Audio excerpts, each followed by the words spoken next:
Hello, agents. Welcome to the Ingress Insights podcast, hosted by PkmnTrainerJ. Ingress Insights aims to give you the latest news and updates about the Niantic Spatial game Ingress. Whether you're a veteran agent who has recursed 17 times or a brand new agent working to level 8, wondering what a fracker is, this is your place for the latest Ingress news and discussions. 2026 sees Ingress renewed under Niantic Spatial and many new campaigns to engage agents. So, plenty to discuss. Share any thoughts by checking our social media links. Now, over to Ada.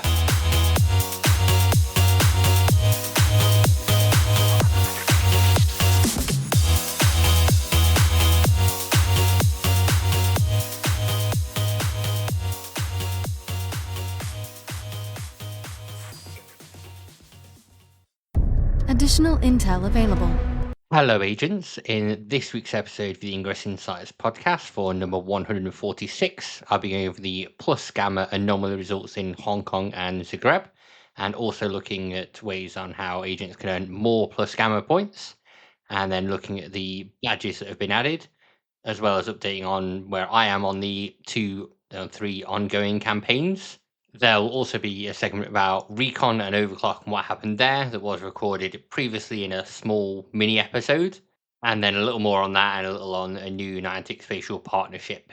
First of all, let's get into the anomaly news with the latest for Plus Gamma. This weekend, we've had the anomalies happening in Hong Kong and Zagreb in Croatia.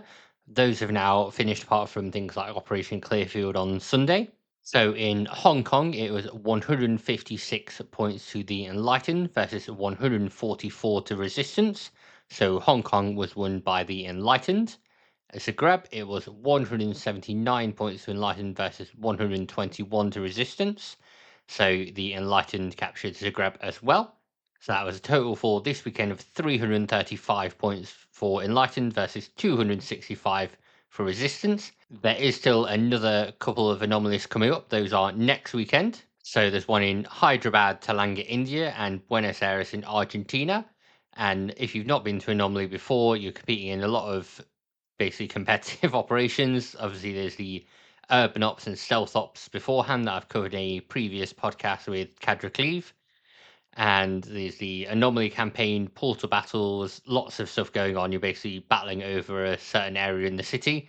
So you do want to earn those 300 season points per site to make sure you can complete that, do what you can for your faction, and you earn the plus Gamma tokens, and you get the on-site anomaly medal, for being there. You do get on-site anomaly bounties, but that doesn't necessarily get you the medal. It's just being on the site there gets you the special attendance medal as well, so you can definitely confirm you were there. At the moment, we do have the Aberration campaign going on, and through that you can earn some extra plus Gamma medals as well. So you can get 3,800 plus Gamma tokens in that way, and that goes towards your tiered plus Gamma medal that you have on the scanner.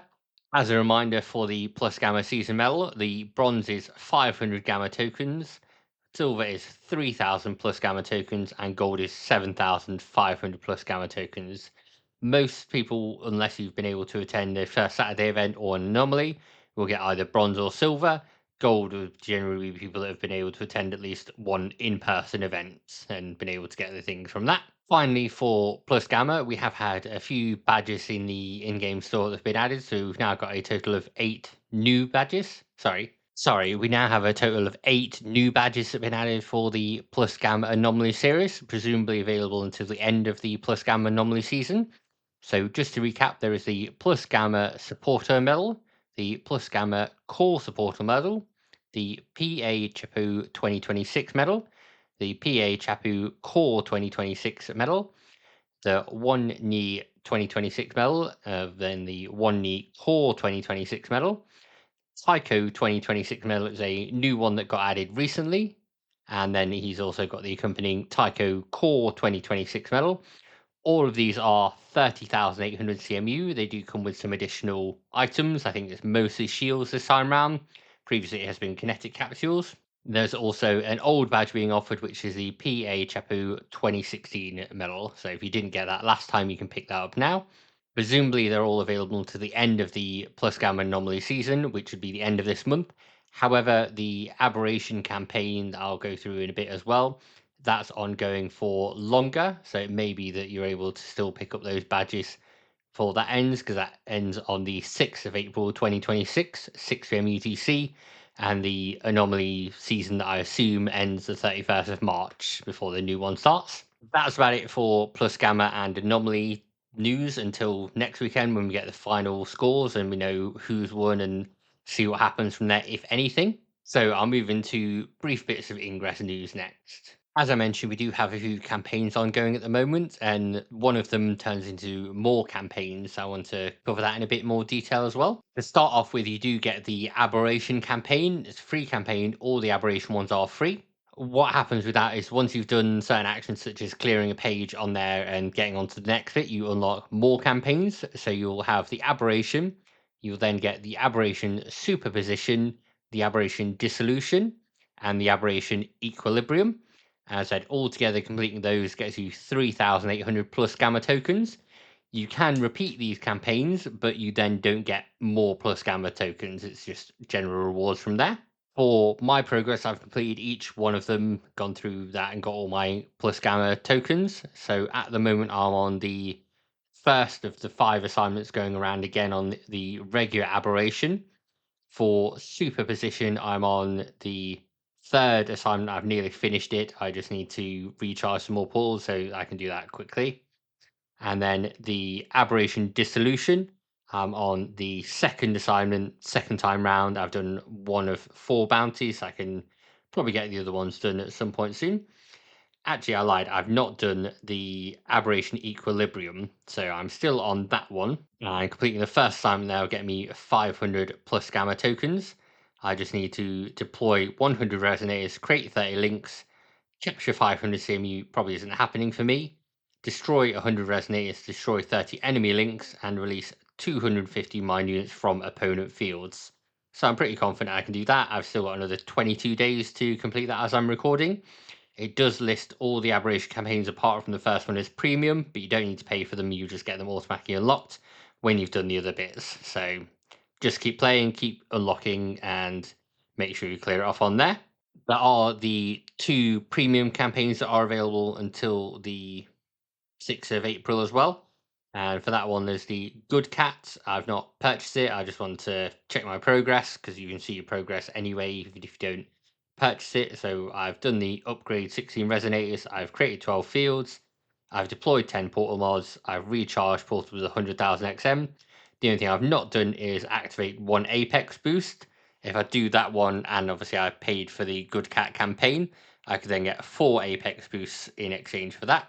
And then obviously complete at least 3 of them on there would get me the Good Cat medal. For the Bad Cat 2026 medal, again, I've not paid for that, but I can see my progress anyway.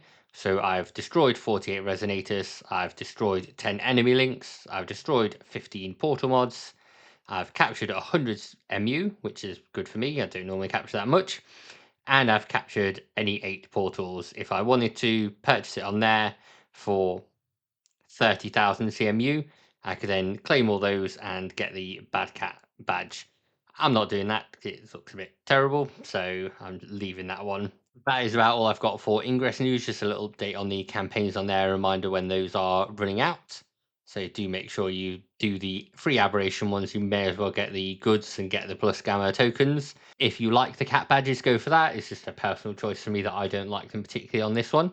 Next up, I'm going to move into the recon section. Obviously, with what's happened that you'll hear shortly, I won't be carrying on a recon sections. Let's turn a bit more into kind of other bits at the end. But you will hear basically what I recorded last time, released a short breaking news episode, and I'll get a bit more into it as well after that. Hello, agents. I'm coming to you a bit earlier this week. You will also hear this on Sunday as well, just in case you miss it during the midweek update. But I thought it was too long to wait until Sunday to share this news, seeing as it effectively happens on Wednesday. On the 9th of March, the Ingress team put on their blog pausing OPR and retiring Overclock. They said on Wednesday, March 11, 2026, we will pause access to Operation Portal Recon, pause new portal nominations and edits, and retire Overclock. In order to better align our AR feature overclock with our updated Niantic Spatial priorities, we'll pause some of our legacy efforts so that we can redesign new ways to improve our game with the latest generation of spatial technology. Our goal is to make sure we can support our Ingress community for the long term. In the short term, this means focusing our time on campaigns and global ops and improving our game's infrastructure.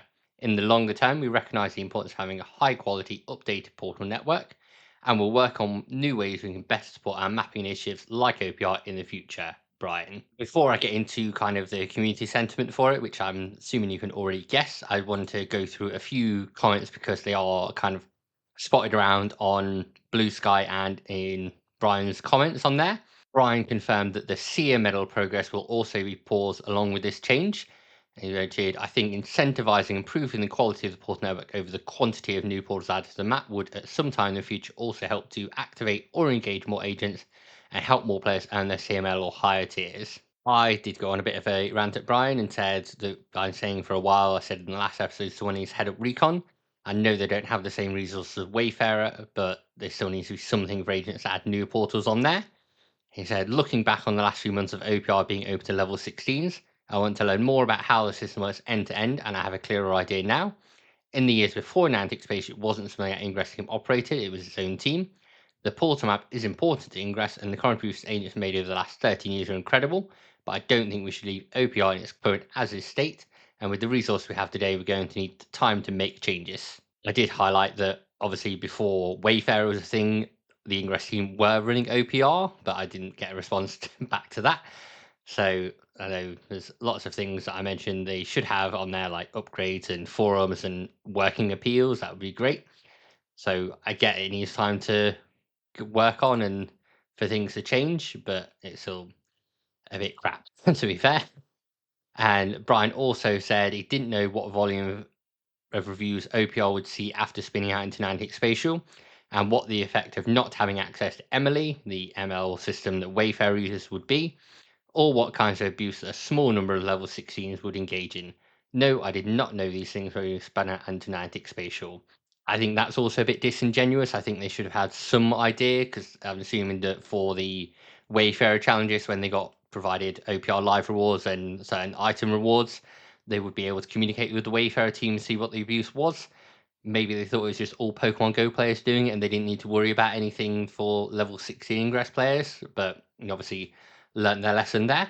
For Blue Skies, some of the comments there, it was acknowledged that for some agents, adding their team portals is a whole thing. For others, it might be the connection with others or the exercise or competitive territory control.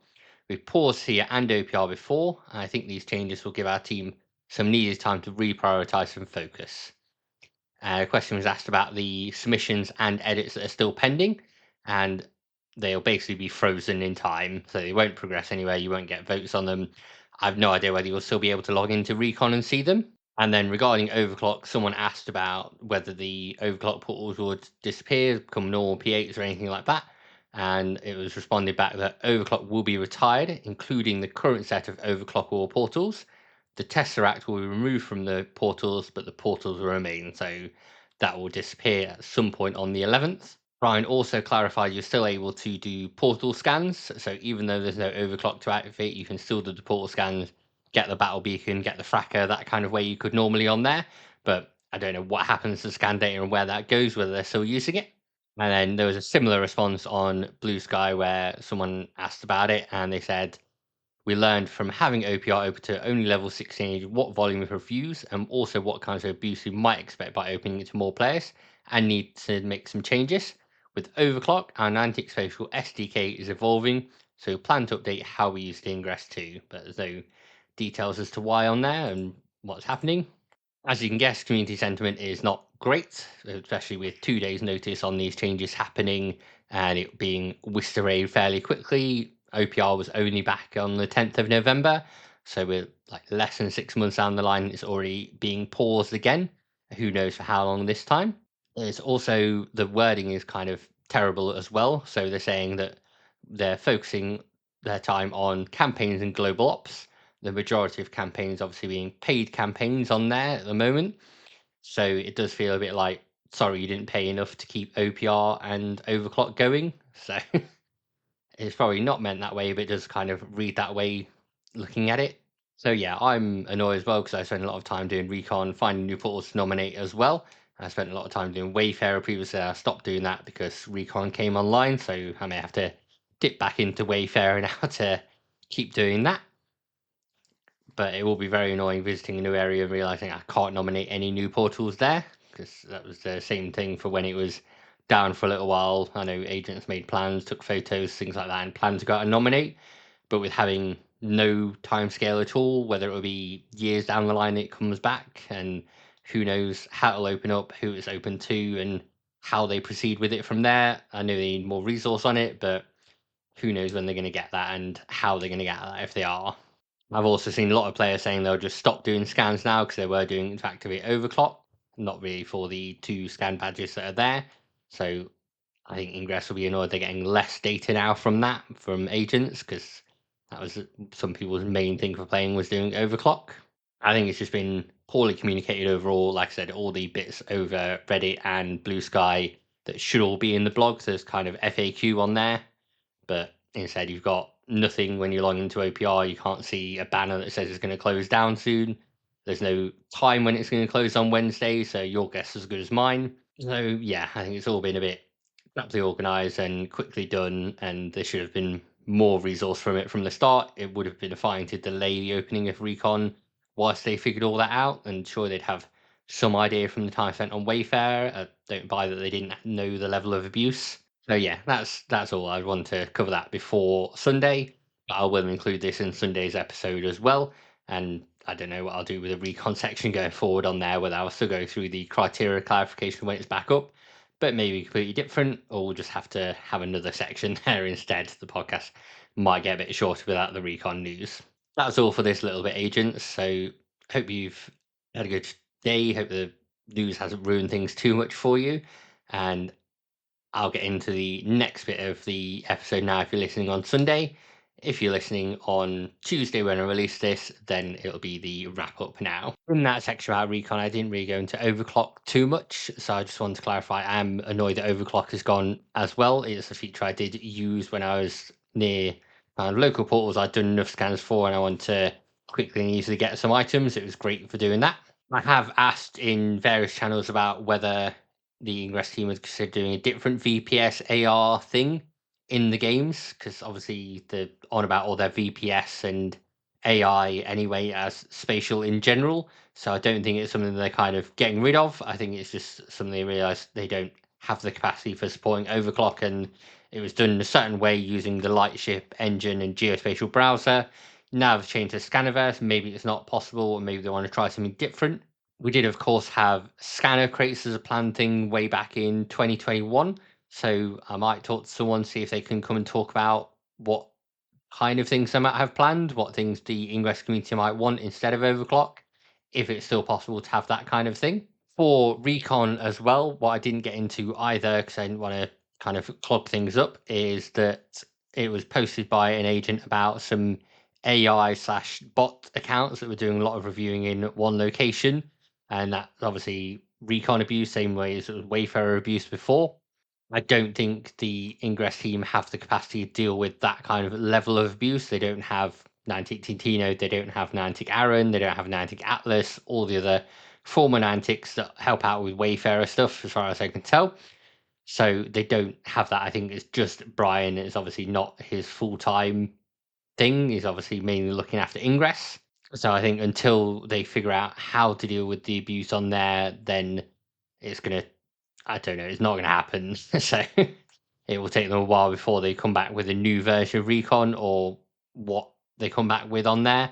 So yeah, disappointing for both of them to go and not know how long Recon is paused for as well. I don't think actually see much else on it apart from I'm annoyed that I was starting to get really into going through all the technical bits of Recon, talking through the criteria clarifications, talking through the thumbs up, thumbs down, explore, sexualized exercise kind of thing to try and help people that couldn't see it and maybe hadn't done it before.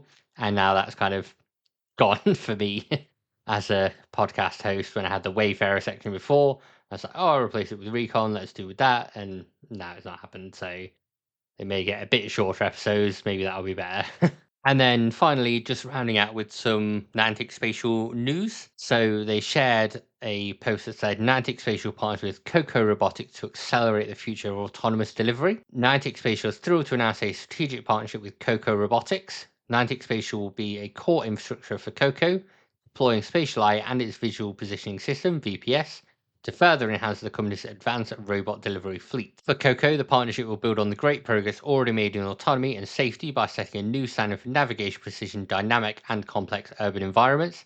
In return, Niantic Spatial showcased the role of geospatial AI and its large geospatial model as critical infrastructure for robots navigating the real world. The promise of last mile robotics is immense, but the reality of navigating chaotic city streets is one of the hardest engineering challenges, said John Hankey, CEO of Niantic Spatial. We are thrilled to be working with Coco Robotics, our first robotics partner, and deploying spatial intelligence to help solve these challenges head on.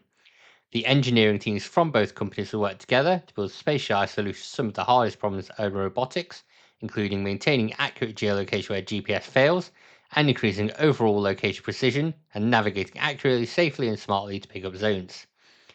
We're excited to bring the Niantic Spatial and Coco Robotics engineering teams together in this unique design partnership.